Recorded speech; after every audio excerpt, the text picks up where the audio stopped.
Anônimo Peruzino. Prólogo. Sobre o começo ou fundamento da ordem, sobre os feitos daqueles frades menores que por primeiro entraram nesta religião e foram companheiros do bem-aventurado Francisco.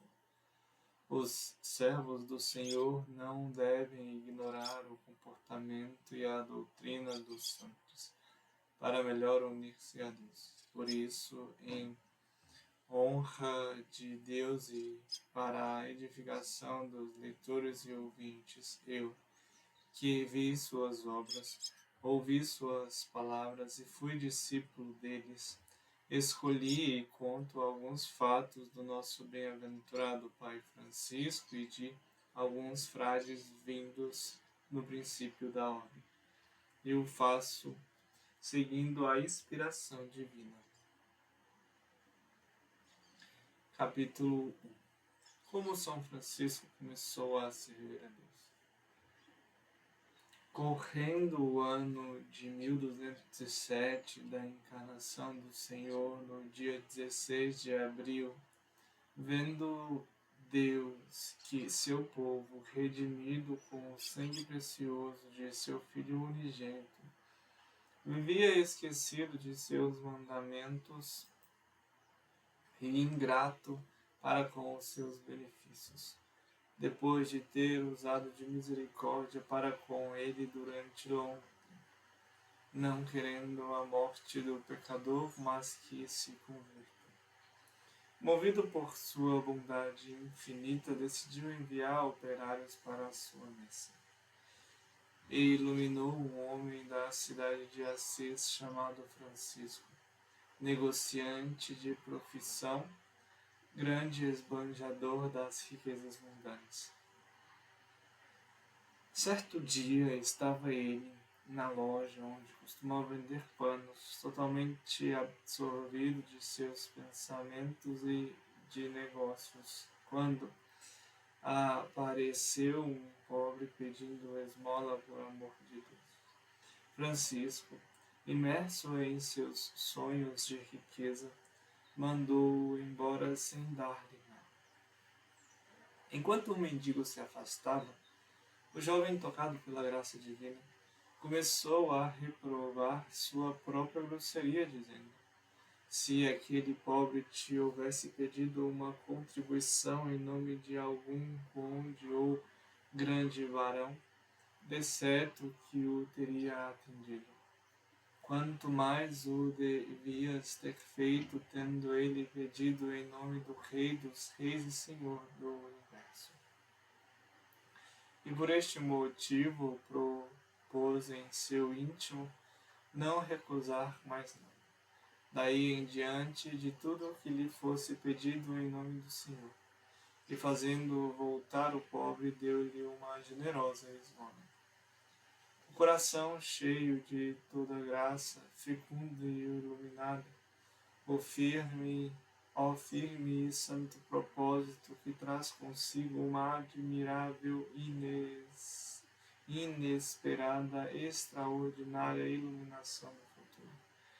Nem é para se admirar, pois o Espírito Santo diz pela boca de Isaías: se repartires teu pão com o esfaimado e saciares aquele que tem fome, tua luz brilhará na escuridão de tuas trevas, serão como o meio-dia. Se repartires teu pão com o faminto, tua luz surgirá como a aurora, e tua justiça caminhará diante de ti. A este homem santo aconteceu pouco depois um fato notável que é necessário lembrar. Certa noite, enquanto dormia em seu leito, apareceu-lhe uma pessoa que o chamou pelo nome e o levou a um palácio de extraordinário esplendor e beleza, cheio de armas e com escudos esplêndidos, marcados com uma cruz, pendurados na parede por todos os lados. Perguntou ao guia para saber de quem eram aquelas armaduras tão brilhantes e aquele palácio tão agradável. Tudo isso, inclusive o palácio, respondeu-lhe o acompanhante: é teu e de teus cavaleiros.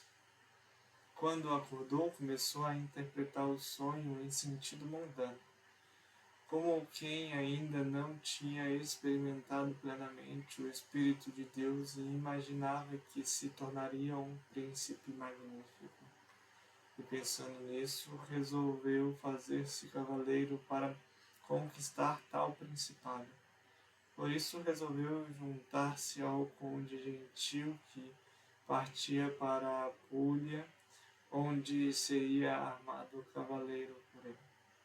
Para esse fim, preparou uma bagagem de vestes preciosas. Tornou-se, por isso, mais alegre ainda do que de costume e encantava a todos.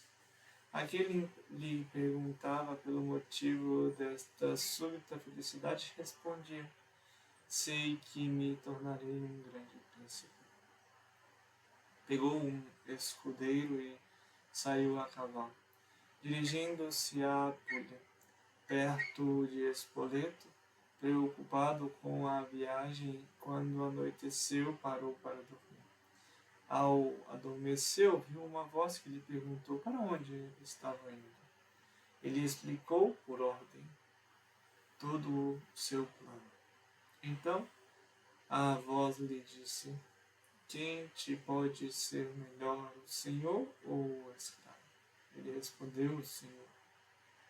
A voz lhe replicou: e então por que abandonas o senhor pelo escravo, o príncipe pelo empregado? Francisco respondeu: senhor, que queres que eu faça? A voz tornou: volta para a tua cidade para fazer o que o senhor te vai revelar. Por graça divina, sentiu-se de repente mudado. Assim lhe parecia num outro homem. Na manhã seguinte, iniciou o caminho de volta, conforme lhe tinha sido ordenado.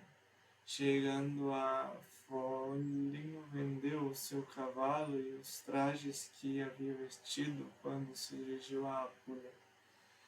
Vestiu-se mais pobremente e reiniciou a viagem, levando consigo o dinheiro que conseguira com a venda. Nas vizinhanças de Assis, parou numa igreja construída em honra de São Damião e encontrou um sacerdote pobre que ali morava, chamado Pedro, e ele confiou o dinheiro para que o guardasse. Mas o padre se recusou a isso, por não ter lugar seguro para guardá-lo. Francisco jogou então com desprezo a bolsa por uma janela daquela igreja. Movido por inspiração divina, vendo que aquela pobre igrejinha ameaçava ruína, propôs restaurá-la com aquele dinheiro e fixar ali a sua residência. Por convite de Deus, pôs tal propósito imediatamente em execução. Sabendo disso, o pai, que o amava a seu modo e queria de todo o jeito reaver o dinheiro, tomou-o consigo e, cobrindo Francisco de impropérios, exigiu o dinheiro de volta. Na presença do bispo de Assis, alegremente deu ao pai o dinheiro e a própria roupa que usava, ficando nu. O bispo o abraçou e cobriu com o seu manto. Daí em diante, privado de tudo, enfiou um traje miserável, andou pelos arredores de São Damião com a intenção de lá ficar. O Senhor enriqueceu este jovem, pobre e desprezado, enchendo-o do Espírito Santo e colocando-lhe na boca a palavra de vida, para que pregasse e anunciasse ao povo o juízo e a misericórdia, o castigo e a glória, recordando-lhes os mandamentos de Deus que tinham esquecido. Deus o constituiu príncipe de uma multidão, para que a reunisse em unidade por todo o mundo. O Senhor o conduziu pelo caminho estreito e certo, pois não quis possuir ouro, nem prata, nem dinheiro, nem coisa nenhuma, mas em humildade, pobreza e simplicidade de coração seguia o Senhor. Andava de pé descalço, com um hábito muito pobre, cingindo os flancos com cinta. Em qualquer lugar em que o pai o encontrasse, esmagado pela dor, o amaldiçoava. Mas Francisco se aproximava de um velho mendigo chamado Alberto, pedindo-lhe que o abençoasse. Muitos outros zombavam dele com palavras ofensivas. Quase todos achavam que ele tinha enlouquecido. Mas ele mesmo não se preocupava com isso, e principalmente não dava resposta a ninguém. Só se preocupava em seguir o que Deus lhe indicava. Não se apoiava em eloquência persuasiva de sabedoria humana, mas na manifestação e no poder do Espírito. Capítulo 2. Os dois primeiros seguidores de Francisco. Vendo e ouvindo isso, dois homens de Assis, inspirados pela graça divina, aproximaram-se humildemente dele. Um deles era Frei Bernardo e outro Frei Pedro, e disseram-lhe com simplicidade: de agora em diante queremos ficar contigo e fazer o que fazes. Explica-nos o que devemos fazer com nossos haveres. Francisco, exultando pela chegada deles e pelo desejo que tinham, respondeu caridosamente: vamos pedir conselho ao Senhor. Dirigiram-se a uma igreja da cidade, entraram e se ajoelharam para rezar.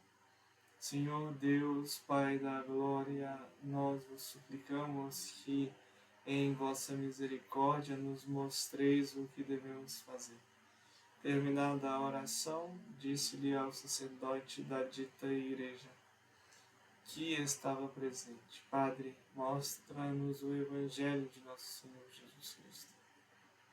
Tendo o sacerdote aberto o livro, visto não serem eles ainda muito práticos na leitura, encontraram logo esta passagem: se queres ser perfeito, vai, vende teus bens, dá aos pobres e terás um tesouro no céu. Virando outras páginas, leram: se alguém quiser vir após mim, renuncia-se a si mesmo, tome sua cruz e siga. E voltando mais outras páginas, não leveis coisa alguma para o caminho, nem bastão, nem mochila, nem pão, nem dinheiro, nem tenhais duas túnicas. Ouvindo estas palavras, ficaram cheios de viva alegria e disseram: eis aí o que mais queríamos, eis aí o que procurávamos. E o bem-aventurado Francisco disse: esta será a nossa regra. E acrescentou, voltando-se para os dois: ide pôr em prática o conselho que ouvistes do Senhor. Frei Bernardo afastou-se e, sendo rico, apressou-se em vender tudo o que possuía, recebendo muito dinheiro. Frei Pedro era pobre de bens terrenos, mas já era rico em bens espirituais. Também ele fez como lhe fora aconselhado. Em seguida, ajuntaram os pobres da cidade para distribuir entre eles o dinheiro arrecadado com a venda de suas propriedades. Estavam fazendo isso e Francisco estava com eles quando veio um sacerdote chamado Silvestre, de quem o bem-aventurado Francisco tinha adquirido pedras para restaurar a igreja de São Damião, perto da qual morava antes de ter companheiros.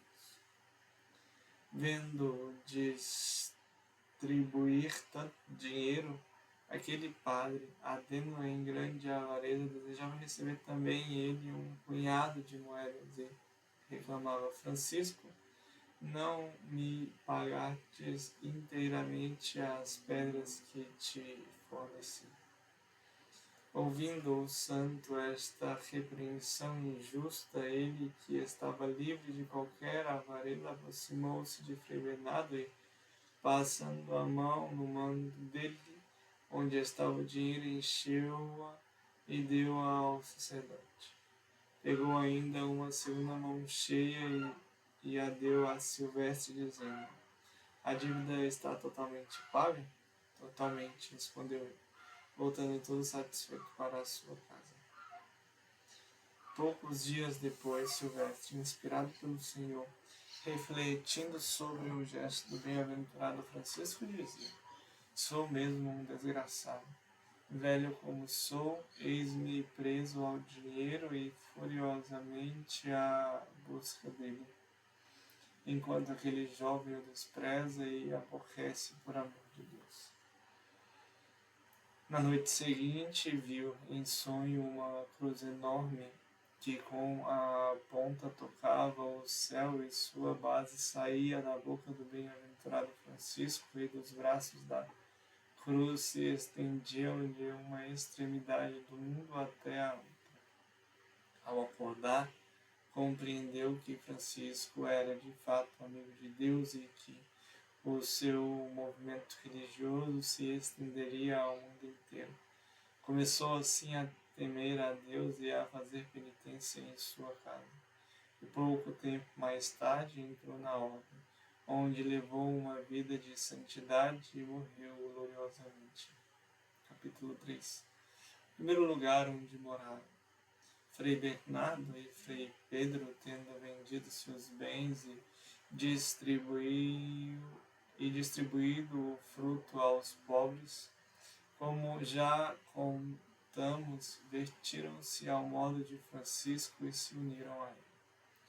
Não tendo casa que os abrigasse, puseram-se a caminho e encontraram uma igreja pobrezinha e quase abandonada, Santa Maria da Porciúncula. Construíram ali uma cabana e moraram juntos. 8 dias depois, um homem de Assis, Egídio, cheio de fé e devoção, e a quem o Senhor deu graças especiais, chegou ali. De joelhos, com grande devoção e reverência, pediu a Francisco que o recebesse em seu grupo. E o santo, feliz em ver aquela cena e ouvir aquelas palavras, o acolheu com alegria. Os 4 sentiram-se invadidos por uma extraordinária alegria espiritual. Em seguida, Francisco levou o Frei Egídio consigo e o conduziu até a marca de âncora. Os outros 2 ficaram na Porciúncula. Durante a viagem, exultaram ardentemente no Senhor, enquanto Francisco cantava em francês, louvando e bendizendo o Senhor com voz claríssima. Estavam tão alegres como se tivessem descoberto um grande tesouro. Nada mais natural do que esse seu contentamento.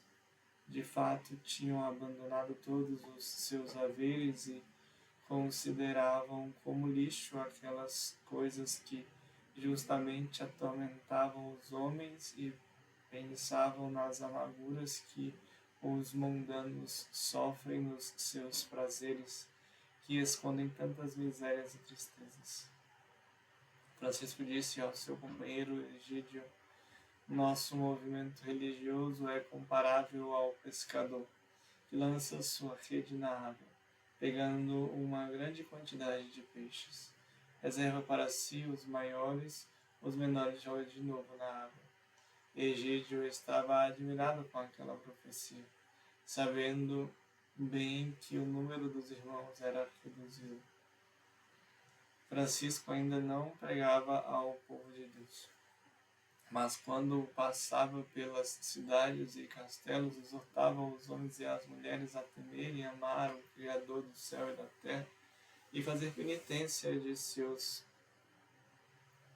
pecados. Egídio limitava-se a comentar: ele fala muito certo, crê de mim.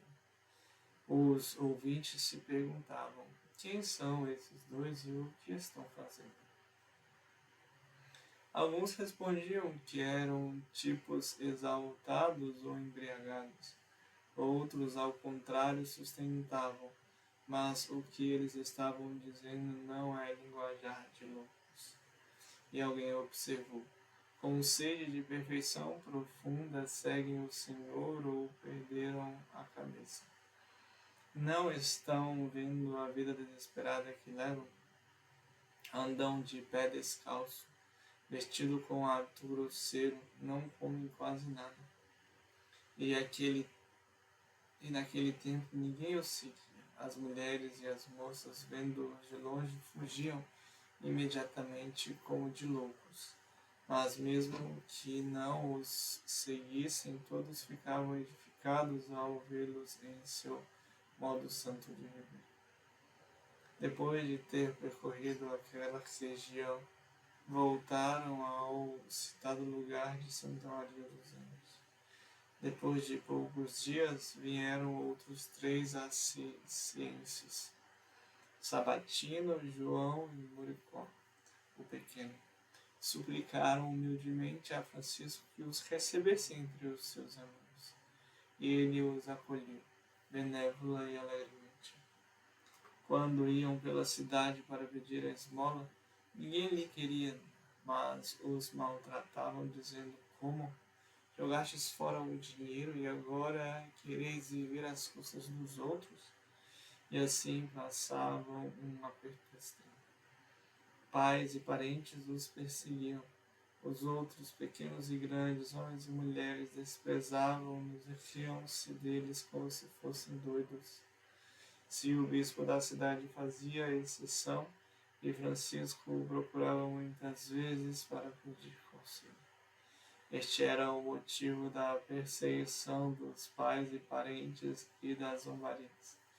Naquele tempo não se via ninguém que abandonasse seus bens e fosse pedir esmola de porta em porta.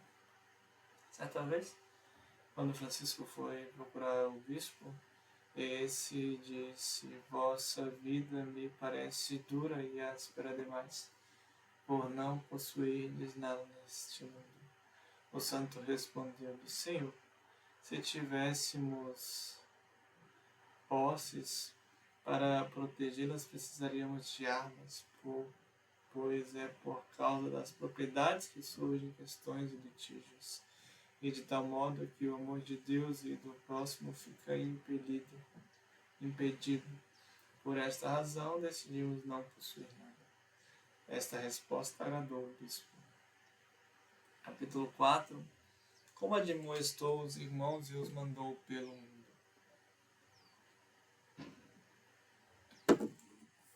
Francisco, cheio de graça do Espírito Santo, predisse o que aconteceria aos seus amigos.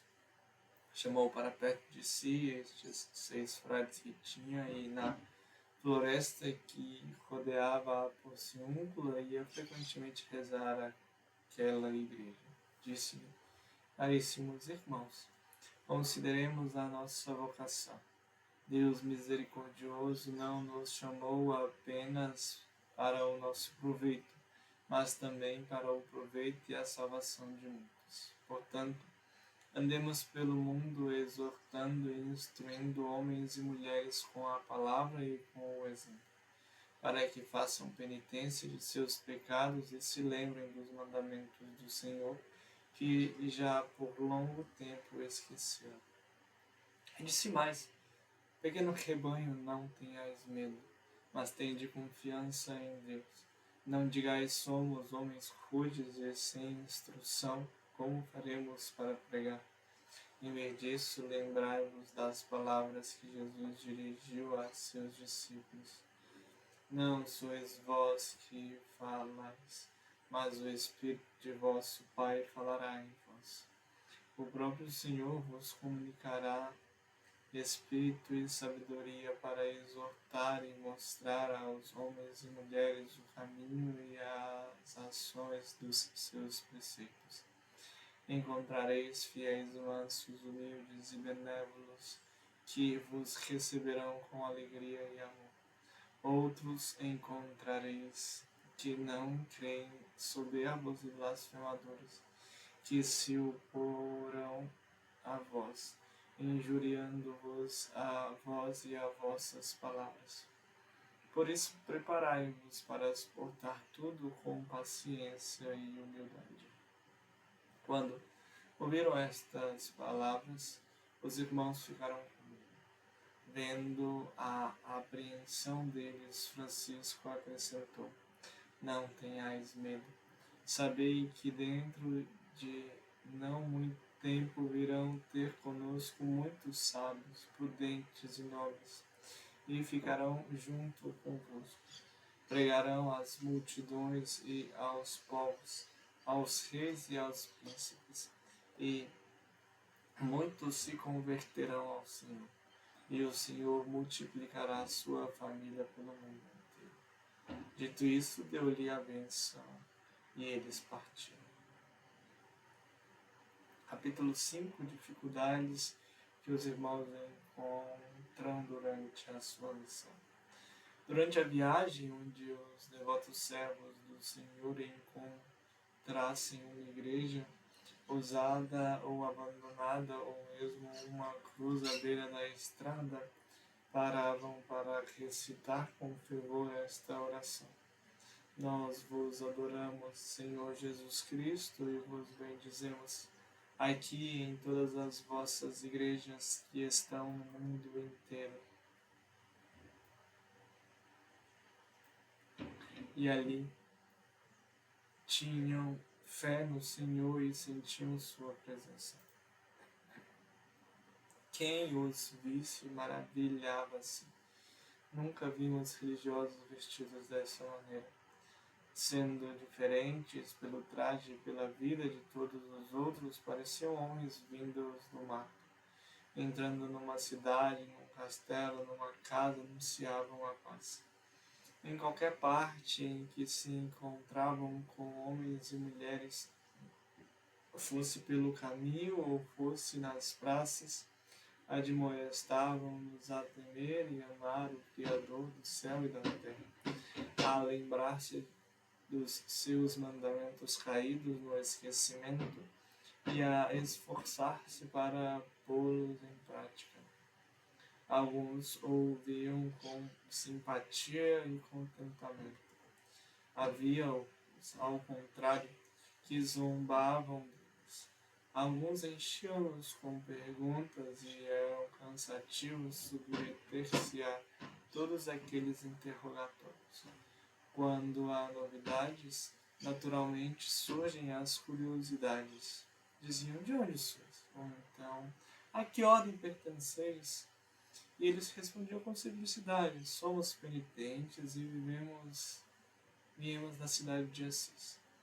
A religião dos irmãos, na verdade, ainda não era chamada de ordem. Muitos, ao vê-los e ouvi-los, achavam que eles eram uns impostores ou loucos. Alguns acrescentavam: não quero recebê-lo em casa, porque são capazes de roubar minhas coisas. Com essas suspeitas, em alguns lugares atacavam-nos com injúrias. Por isso paravam mais vezes nos pórticos das igrejas ou nas casas anexas. 2 frades, chegados a Florença, iam pela cidade procurando alguém que lhe desse hospedagem, e não conseguiam encontrar ninguém. Chegando a uma casa que tinha na frente um alpendre com o forno, disseram um ao outro: podemos ficar aqui. Pediam a dona da casa para recebê-los, mas tendo ela recusado, imediatamente pediram-lhe permissão para ao menos ficar perto do forno. E a dona consentiu. Mas quando o marido dela chegou e descobriu os dois ao lado do forno, se queixou: por que destes hospedagem a esses malandros? Ela respondeu: não quis alojá-los dentro de casa, mas permitiu que ficassem no alpendre. Quando muito poderão roubar um pouco de lenha. Por causa da desconfiança, não lhes deram nada para cobrir-se, embora fizesse muito frio. Durante a noite, os dois se levantaram para ir rezar matinas, dirigindo-se à igreja mais próxima.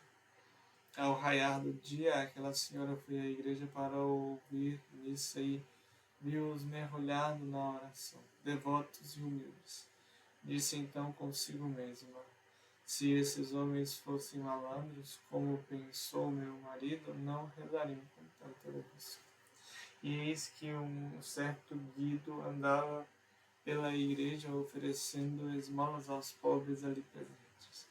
Chegando junto dos frades, queria dar um dinheiro a cada um deles, mas não o aceitaram. Então ele disse: mas por que não aceiteis as moedas, como os outros pobres, vós que tendes tanta necessidade? Um deles, Bernardo, respondeu: de fato somos pobres, mas é uma pobreza que não pesa, pois foi espontaneamente que nos fizemos pobres, pela graça de Deus e para seguir o seu conselho. Todo admirado, Guido perguntou se tinham tido alguma propriedade. Responderam que sim, que tinham possuído bens, mas que haviam distribuído aos pobres por amor a Deus. Também aquela senhora, vendo-os recusar o dinheiro, chegou perto e disse: cristãos, se quiserdes voltar à minha casa, dar-vos hospedagem com muita alegria. Responderam gentilmente: o Senhor vos pague. Mas Guido levou-os à casa dele e disse: eis a morada que Deus vos preparou. Ficai aqui à vontade. Os dois agradeceram a Deus que fora misericordioso para com eles e ouvira a oração de seus pobrezinhos. Ficaram ali por alguns dias, e Guido, tocado por suas palavras e pelo bom exemplo, fez depois generosos donativos aos pobres. Apesar de este homem tratá-los com tanta benevolência pelo povo, era geralmente considerado, ao contrário, como mendigos. E todos os pequenos e grandes ridicularizavam-nos com palavras e ações, como fazem os donos com seus escravos. Até a roupa deles arrancavam, por mais esfarrapada e gasta que fosse. Ficando nus, sem um trapo sequer, observavam o conselho do Evangelho de não exigir de volta o que fosse tirado, mas por compaixão lhes restituíam a túnica, retomavam-na com gratidão. Alguns jogavam lama na cabeça deles, outros colocavam dados nas mãos deles, convidando-os para juntar.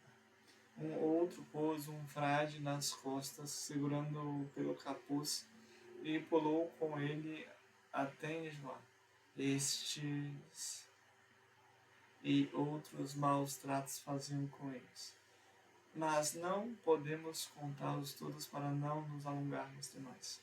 Eram considerados como pobres diabos, e até pior, tratavam-nos como se fossem malfeitores. Isso tudo sem falar no que sofriam pela fome e sede, pelo frio e pela falta de roupas suficientes. Mas sofriam tudo com coragem e paciência, conforme Francisco lhes tinha ensinado. Não se deixavam dominar pela tristeza, não ficavam contrariados, mas, como homens empenhados em grandes lucros, exultavam nas tribulações e se alegravam, orando sinceramente a Deus por seus perseguidores. O povo, vendo-os serenos em meio aos sofrimentos, aceitos pacientemente pelo Senhor e sempre esforçados para rezar com devoção, recusando receber e ter consigo dinheiro, como faziam os outros pobres, eles querendo um bem um ao outro, sinal de que eram discípulos de Cristo, muitos ficaram comovidos e arrependidos, e foram pedir-lhe desculpas pelos maus tratos. Os frades perdoavam de coração, respondendo com alegria: "O Senhor vos perdoe", e assim ficavam ali de bom grado para ouvir. Alguns até acabavam pedindo para sempre recebidos em seu grupo, e de fato aceitaram alguns deles. Naquele tempo, sendo os irmãos muito poucos, Francisco lhes permitia receber aqueles que lhe parecessem recomendáveis. Na data marcada, retomaram a Santa Maria da Porciúncula. Capítulo 6. A vida comum e o amor mútuo dos irmãos. Quando se viam, ficavam tão inundados de contentamento e alegria espiritual que não se lembravam mais das adversidades sofridas, nem se preocupavam com a sua dura pobreza. Cada dia eram solícitos na oração e no trabalho com as próprias mãos, para evitar toda forma de ociosidade inimiga da alma. De noite se levantavam conforme a expressão do salmista: "Em meio à noite levanto-me para louvar o Senhor", e se entregavam devotamente à oração, comovendo-se até as lágrimas. Queriam-se bem um ao outro, com afeto profundo, prestavam-se serviço e procuravam alimentar-se com o mesmo amor com que uma mãe ama e nutre seus próprios filhos. O fogo da caridade era tão intenso neles que teriam de bom grado dado a vida um pelo outro, da mesma forma como a teriam dado pelo nome de nosso Senhor Jesus Cristo. Certo dia, quando dois irmãos caminhavam por uma estrada, encontraram um louco que jogou pedras contra eles. Um deles, vendo chover pedras sobre o seu companheiro, colocou-se à frente, preferindo ser atingido em vez de seu querido irmão. Cenas destas espécies aconteciam mais vezes. Transformados pela caridade e pela humildade, cada um reverenciava o outro como faz um empregado com seu patrão. E aquele que, por seu cargo ou pelos dons da graça, fosse superior aos outros, mantinha-se mais baixo e vil do que os outros. Estavam sempre prontos a obedecer. Mal se abria a boca para dar uma ordem, os pés já se movimentavam para andar e suas mãos já estavam preparadas para trabalhar. Qualquer coisa que lhes mandassem, acolhiam-no como se fosse vontade do Senhor, e por isso era-lhes agradável e fácil executar as ordens. Abstinham-se dos desejos egoísticos e, para não serem julgados, julgavam-se bem severamente a si mesmos. Se por acaso um deles pronunciasse uma palavra que desagradava ao outro, sentia tal remorso que não ficava em paz. Enquanto não fosse pedir desculpa, prostrava-se por terra e pedia que o irmão colocasse o pé em sua boca, mesmo que aquele relutasse em fazer. Se não quisesse fazer uma coisa dessas de jeito nenhum, se o ofensor era o prelado, dava-lhe ordem para fazer. Caso contrário, pedia a ordem ao superior. Esforçavam-se para afastar de si toda sombra de mau humor, para que a perfeita caridade recíproca não fosse afetada. Assim se esforçavam para opor aos diferentes vícios as virtudes correspondentes. Qualquer coisa que tivessem, fosse um livro, fosse uma túnica, estava à disposição de todos, e ninguém dizia que eram suas as coisas que possuíam. Exatamente como se fazia na igreja primitiva dos apóstolos. O que tinham muito realmente era a pobreza, mas assim mesmo mostravam-se sempre generosos, e por amor de Deus tomavam parte nas esmolas recebidas por qualquer um deles que as pedisse. andando pelas estradas, quando encontravam pobres pedindo esmola, não tendo nada para dar, davam parte de sua própria culpa.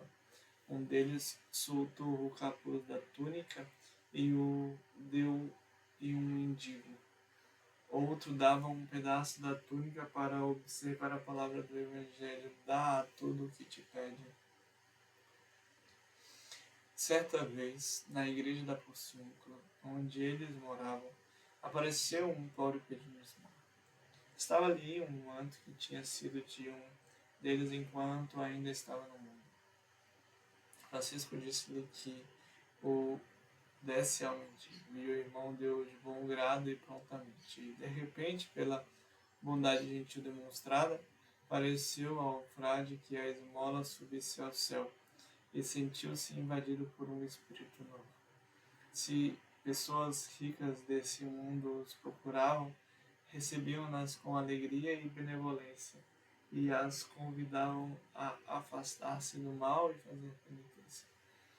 Os frades pediam com insistência para que não fossem mandados aos lugares que tinham nascido, para fugir da companhia e familiaridade dos parentes, conforme está escrito: tornei-me um estranho para meus irmãos, um desconhecido para os filhos de minha mãe.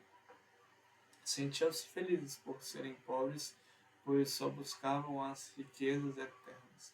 Não possuíam ouro nem prata e, mesmo que recusassem qualquer espécie de riqueza deste mundo, rejeitavam de modo particular e calcavam aos pés o dinheiro. Mas, outra vez, sempre enquanto morava perto da Porciúncula, chegaram para lá uma pessoa e, às escondidas dos frades, colocaram dinheiro sobre o altar. Um frade entrou na igreja, viu as moedas e foi colocá-la no parapeito de uma janela, mas um outro pegou-as ali e foi levá-las a Francisco. Então Francisco quis saber quem colocara aquele dinheiro no parapeito da janela. Encontrou-o, pediu que viesse ter com ele e lhe disse: por que fizeste isso? Não sabias que eu só não quero que os frades usem dinheiro, mas que nem mesmo toquem nele? Ouvindo isso, o frade abaixou a cabeça, pôs-se de joelho, confessou-se a sua culpa e pediu que lhe impusesse a penitência. O santo deu-lhe por penitência que levasse aquelas moedas para fora da igreja com a boca e fosse jogadas em cima de um esterco de burro. E o frade cumpriu com diligência a ordem que recebeu. Francisco ensinou então aos irmãos que, em qualquer lugar que encontrasse dinheiro o deixassem como coisa desprezível. Estava sempre cheios de alegria, porque não tinham nada que os pudesse inquietar. Na verdade, quanto mais estavam separados do mundo, tanto mais ficavam unidos a Deus. Ao entrarem no caminho estreito e áspero, quebraram as pedras, esmagaram os espinhos e assim, graças ao seu exemplo, tornaram o caminho mais fácil para nós seguidores. Capítulo 7. Como fora a Roma e o Papa lhe aprovou a regra e lhe deu a faculdade de pregar. Vendo Francisco como a graça do Salvador os fazia crescer em número e em mérito, disse: irmãos, vejo que o Senhor quer transformar a nossa família numa grande comunidade. Por isso, vamos procurar a nossa mãe, a Igreja Romana, e vamos contar ao Sumo Pontífice as coisas que o Senhor está fazendo por nosso intermédio e, conforme a vontade e a ordem do Papa, cumpramos a nossa missão. Essas palavras agradaram a eles, e Francisco, tomando consigo os 12 irmãos, se pôs a caminho de Roma. Durante a viagem, disse: vamos fazer um de nós o nosso guia e considerá-lo como vigário de Jesus Cristo. Para onde ele for, vamos seguir. E quando ele quiser fazer uma parada, vamos parar.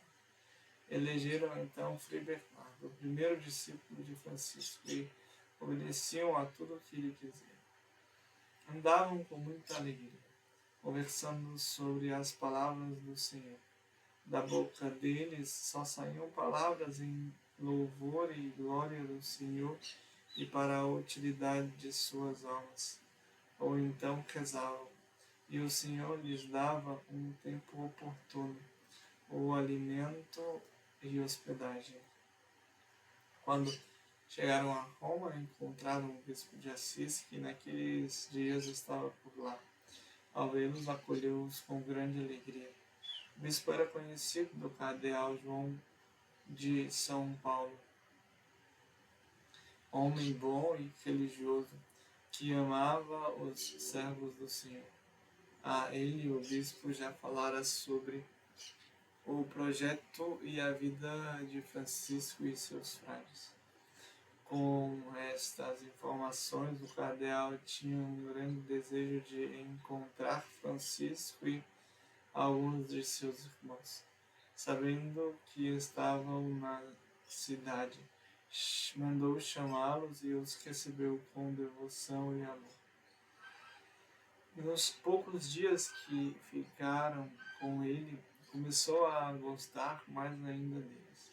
Vendo brilhar na vida deles aquilo de que ouvira falar, voltou-se a Francisco e disse: recomendo-me as vossas orações e quero que de agora em diante me considereis um de vós. Dizei-me agora por que viestes aqui. Então Francisco expôs-lhe inteiramente o seu propósito e que queria falar ao Senhor apostólico para prosseguir o seu modo de vida segundo o querer e mandamento dele. O cardeal respondeu: pois bem, quero ser vosso procurador na cúria junto do Senhor Papa.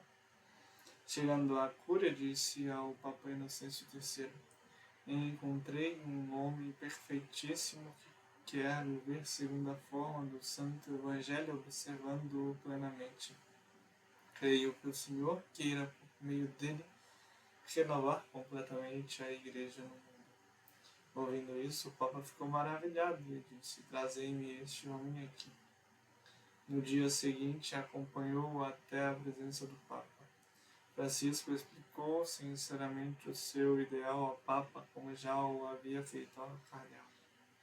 O Papa respondeu: vosso projeto de vida que pretendeis viver numa congregação que pretendeis formar é uma vida dura e áspera, pois propondes não possuir nada neste mundo, de onde tereis o necessário?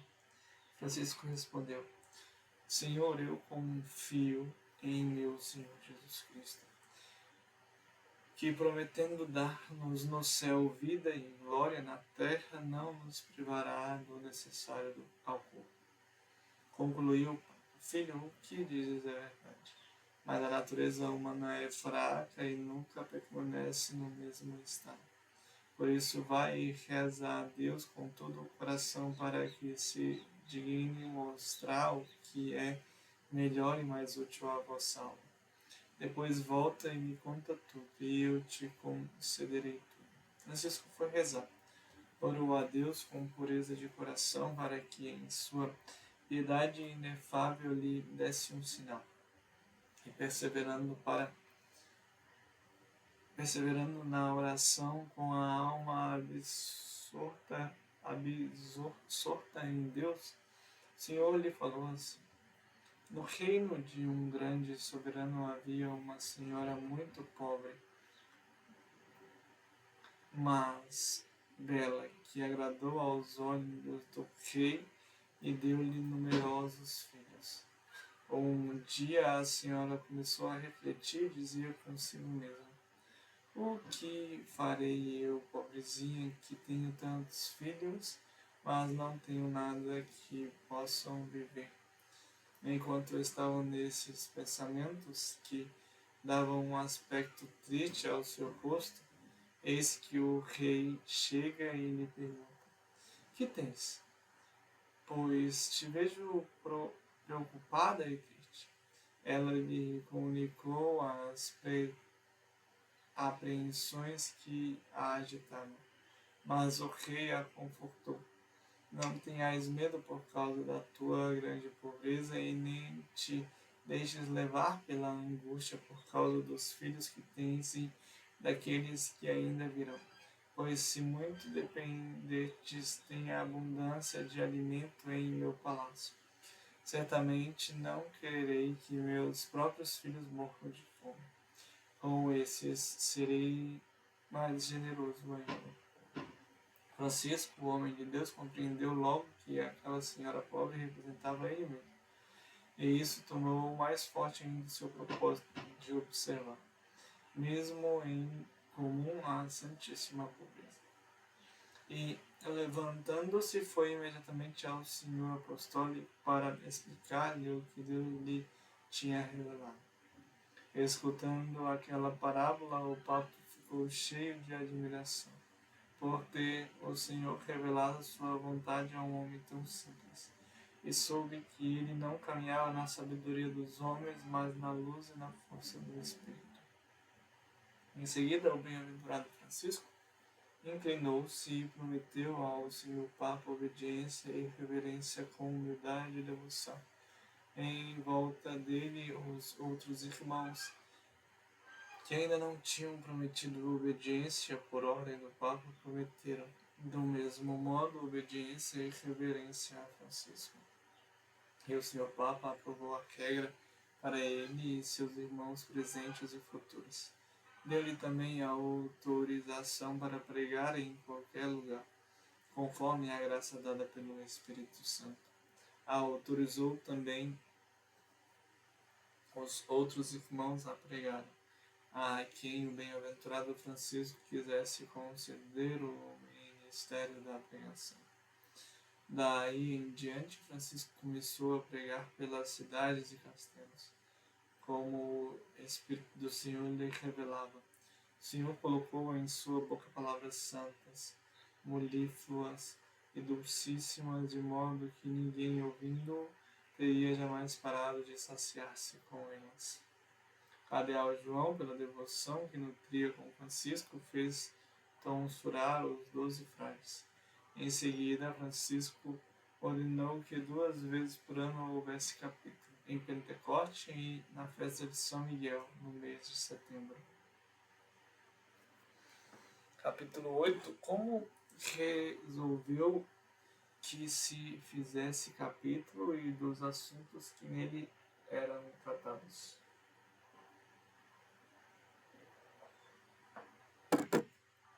No dia de Pentecostes, todos os frades se reuniam em um capítulo perto da igreja de Santa Maria da Pocilga.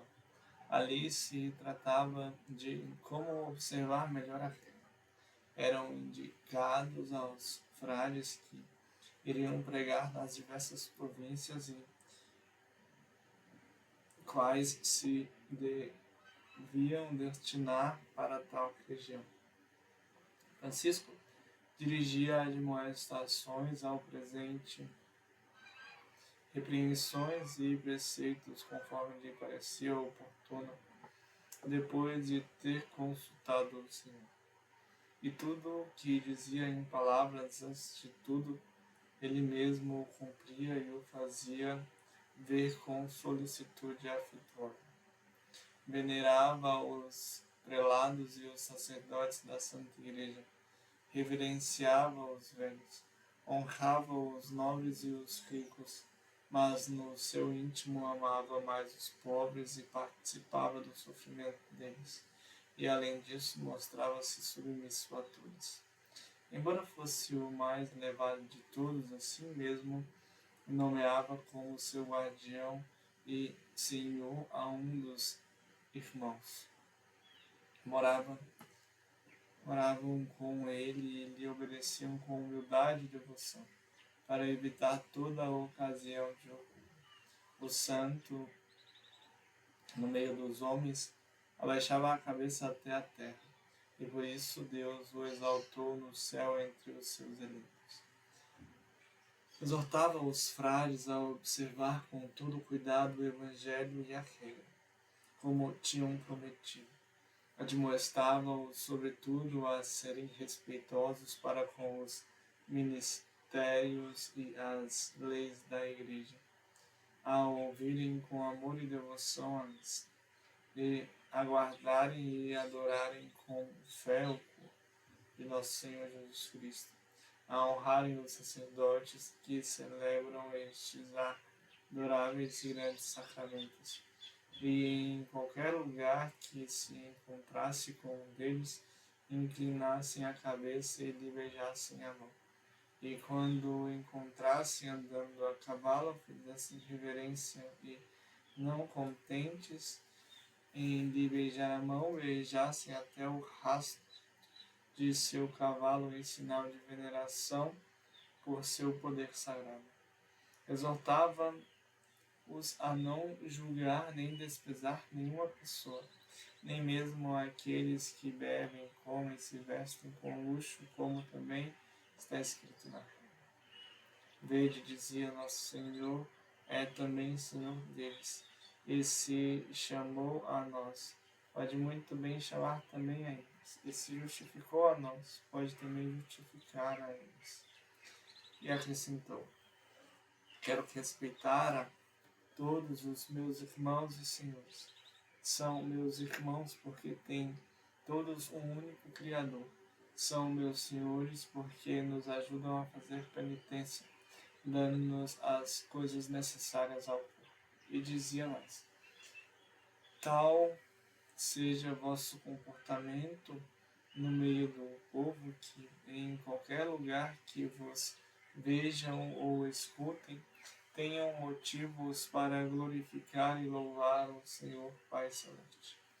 Tinham um desejo ardente de realizar sempre ele e seus irmãos ações que fossem para louvar o Senhor.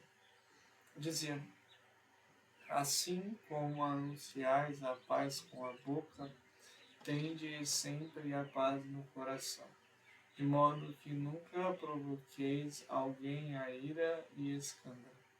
Assim, por meio de vossa paz e mansidão, todos sejam chamados à paz e à bondade. Nós somos chamados para esta missão: socorrer os feridos, curar os fracos, chamar ao bom caminho os que erram. Muitos parecem ser seguidores do diabo, mas, em vez disso, tornar-se-ão discípulos de Cristo. Repreendia-lhes a excessiva dureza com que tratavam seu corpo. Naqueles tempos, os frades se entravam perdidamente aos jejuns, às vigílias, trabalho, para reprimir inteiramente os incentivos da sensualidade. De tal modo, maltratavam a si mesmos, que parecia terem ódio contra si mesmos. Mas, ouvindo e vendo esses exageros, Francisco os repreendia, como já dissemos, e mandava que se moderassem. E era tão cheio da graça e sabedoria do Salvador que fazia a admoestação benevolente, a repreensão com bom senso, a imposição com doçura. Entre os irmãos reunidos em capítulo, ninguém discutia problemas deste mundo entre si. Só falavam das vidas dos santos padres, ou da perfeição de qualquer frade, ou como poderiam melhor tornar-se gratos ao Senhor. Se algum desses sofria tentações ou tribulações ao ouvir Francisco falar com tanto fervor e doçura, e olhando a pessoa deles, as tentações desapareciam. Falavam-lhes com participação calorosa, não como juiz, mas como um pai aos filhos ou como um médico ao doente. de maneira que revivia o sentimento de São Paulo. Quem é fraco, que também não seja que eu quem é fraco, que eu também não seja fraco. Quem tropeça, que eu não me consuma em inferno. Capítulo 9. Como os irmãos foram enviados pelo mundo. Terminando o capítulo, Francisco abençoa todos os irmãos presentes e, como lhe parecia melhor, enviá-los pelas várias províncias. A todos aqueles que possuíam o Espírito de Deus e tinham capacidade para falar, fossem clérigos ou leigos, davam licença e obediência para pregar. E estes recebiam a sua bênção com grande alegria e contentamento do Senhor Jesus Cristo. Andavam pelos caminhos do mundo com estrangeiros e peregrinos, não carregando nada consigo além dos livros necessários para as últimas liturgias.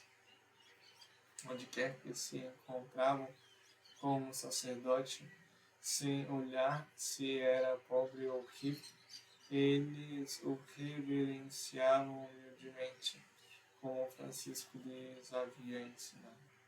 E quando paravam em algum lugar, preferiam pedir hospedagem aos padres, não ao povo. Se o sacerdote não os podia receber em sua casa, informava-se: quem é que nesse lugar, pessoa espiritual e temente a Deus, pode receber-nos honestamente em sua casa? Com o correr do tempo, o Senhor inspirava algum bom cristão em cada cidade ou nas aldeias para prepararem uma habitação, até que eles mais tarde construíram as suas habitações nas cidades e nas regiões. O Senhor dava-lhes palavras e espírito conforme as necessidades onde estivessem em condições de proferir palavras capazes de penetrar o coração de muitos ouvintes, mais dos jovens do que dos anciãos. Aqueles deixavam pai, mãe e haveres e seguiam-nos tomando o hábito da alma. E então se cumpriu literalmente a palavra do Senhor no Evangelho. Não vim trazer a paz à terra, mas a espada, pois vim separar o filho de seu pai e a filha de sua mãe. Aqueles que os frades recebiam eram trazidos ao bem-aventurado Francisco, que lhes impunha o hábito. Do mesmo modo, muitas moças e viúvas, ouvindo a pregação dos frades, iam pedir conselho. E nós, o que podemos fazer? Não é possível ficar nervoso. Não é possível ficar convosco? Dizem-nos, então, como devemos fazer para nossa alma? Para salvar nossa alma. Para tal fim foram construídos mosteiros de clausura em uma cidade onde viviam penitência. E um dos frades era carregado do ofício de visitador e animador das reclusas. Da mesma forma diziam os casados, nós temos a esposa, que não podemos mandar embora, portanto ensina-nos o caminho da salvação. Assim nasceu o que se chama a Ordem da Penitência, aprovada pelo Sumo Pontífice. Capítulo 10. Como os cardeais favoráveis aos frades começaram a dar-lhe conselhos e ajudá-los. O venerável cardeal João de São Paulo, que muito frequentemente dava conselho e apoio a Francisco, elogiava diante dos outros cardeais os méritos e a atividade de Francisco e de todos os seus irmãos. Sabendo disso, aqueles dignitários tiveram uma afetuosa simpatia pelos frades e cada um deles queria ter um grande irmão consigo, já não como servidor, mas por causa da devoção e o grande amor que sentiam para com eles. Certa vez, quando o bem-aventurado Francisco chegou à cúria papal, cada um dos cardeais pediram-lhe um frade. O santo concedeu-lhes benevolamente. Chegando o dia de sua morte, o dito cardeal João descansou em paz, porque tinha amado os pobres de Deus. Então o Senhor inspirou um cardeal de nome Ugolino, bispo de Ostia, que intimamente amou Francisco e seus frades, não só como um amigo, mas realmente como um pai. Francisco se apresentou a ele pelo ouvido falar favoravelmente. O Ugolino recebeu dizendo: eu me ofereço a vós para conselho, ajuda e proteção como quereis, e quero que vos lembreis de mim em vossas orações. Bem-aventurado Francisco rendeu graças ao Altíssimo que havia inspirado o coração de Ugolino a fazer-se conselheiro, colaborador e protetor, e disse-lhe: quero espontaneamente ter-vos como Pai e Senhor meu e de todos os meus irmãos, e que todos os frades rezem a Deus por vós. Em seguida, convido a participar do capítulo de Pentecostes. Ele aceitou e dele participou cada um. À sua chegada, os frades vinham ao seu encontro em procissão. Chegando perto deles, apeava do cavalo e seguia a pé, juntamente com os frades até a igreja em cuja devoção fazia uma volta ao seu redor. Em seguida, fazia um sermão, celebrava a missa e o bem-aventurado Francisco cantava o Evangelho. Capítulo 11. Como a Igreja o protegeu dos perseguidores. Já haviam decorrido 11 anos desde o início da ordem e os religiosos se haviam multiplicado. Foram eleitos os ministros e enviados junto com alguns irmãos para quase todas as regiões da cristandade. Em certas regiões eram bem acolhidos, mas não lhes era permitido edificar casas. Em outros lugares, ao contrário, eram enxotados, porque tinham medo que se tratassem de hereges. O Papa ainda não tinha confirmado, mas apenas concedido uma aprovação para a experiência de sua regra. Por isso sofreram muitas tribulações por parte do clero e dos leigos. Foram atacados por ladrões e voltaram para junto de São Francisco, aflitos e abatidos. Tais adversidades tiveram de sofrer na Hungria, na Alemanha e em outras regiões além dos Alpes. Os que voltavam deram a notícia dessas desgraças ao cardeal de Ostia. Este mandou chamar Francisco. Levou ao Papa o nome, pois Inocêncio III já tinha passado para a vida melhor. Ele pediu para compor uma outra regra e confiá-la, apondo-lhe o sigilo papal. Nesta regra foi prolongado o prazo do capítulo geral para enviar aos frades o cansaço demasiado. Estes já estavam espalhados também em regiões longínquas. Francisco pediu ao Papa um cardeal que fosse guia protetor e corretor da ordem, como está estabelecido na dita regra. Foi-lhe concedido o supradito cardeal Ugolino.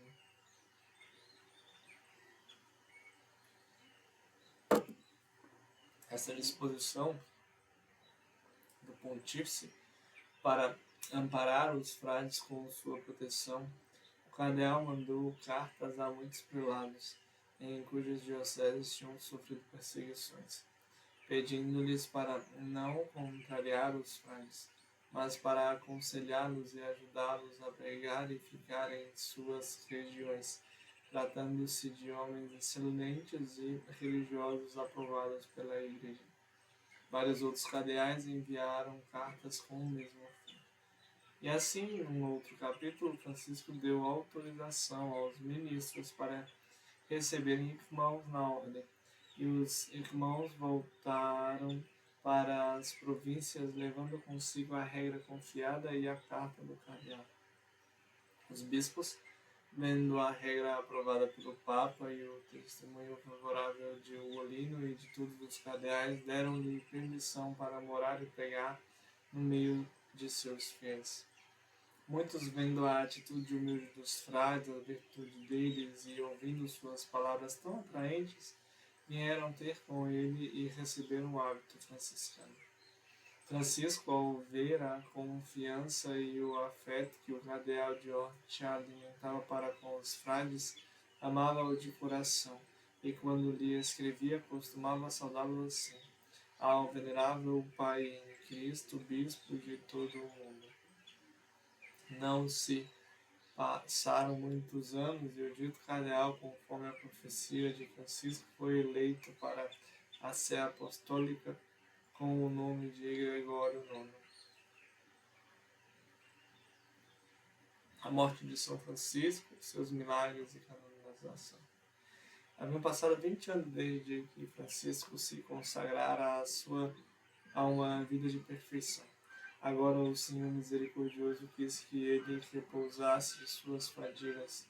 De fato, se cansara muito nas vigílias, nas orações e jejuns, nas súplicas, nas pregações, nas viagens, nas preocupações, nas compaixões para com o próximo. Havia oferecido seu coração totalmente a Deus, seu Criador, e o amava do profundo de sua alma e com todas as suas entranhas. Levava a Deus no coração, louvava-o com a boca, glorificava-o com as ações, e se alguém proferia o nome de Deus, dizia: o céu e a terra deviam inclinar-se a este nome. Querendo Deus mostrar a todos o amor com que o amava, assinalou o corpo de Francisco com as chagas de seu filho diletíssimo. E porque o servo de Deus desejava entrar no templo da glória divina, o Senhor o chamou para junto de si. Assim, Francisco passou gloriosamente deste mundo para o Pai. Depois da morte, eles apareceram muitos sinais e milagres no meio do povo, de maneira que os corações de tantos que tinham ficado indiferentes e não acreditavam naquilo que Deus havia mostrado em seu servo, enterneciam-se e exclamaram: consideravam a sua vida como uma loucura e sua morte como uma vergonha. Ele agora ha acolhido no número dos filhos de Deus e sua herança está entre os santos. O venerável Senhor e Pai Papa Gregório venerou também depois de sua morte o santo que amarão a vida. E vindo ele juntamente com os cardeais ao lugar onde estava enterrado o corpo de Francisco, colocou o nome dele no catálogo dos santos. Depois disso, muitos homens famosos e nobres, abandonando tudo, converteram-se ao Senhor com sua esposa, filhos, filhas e famílias inteiras. As mulheres e as filhas entraram nos mosteiros, e os pais e os filhos tomaram o hábito dos frades menores. Assim se cumpriu o que Francisco tinha predito: dentro de não muito tempo virão ter conosco muitos sábios, prudentes e nobres e ficarão conosco. Epílogo. E agora vos peço, caríssimos irmãos, que mediteis amavelmente nos feitos de nossos pais e irmãos, que procureis compreendê-lo e empenhar-vos em traduzir as obras de vida, para merecerdes tornar-vos participantes da glória celeste com eles. A esta glória nos conduza nosso Senhor Jesus Cristo. Amém. O Senhor vos dê a paz. Paz e bem.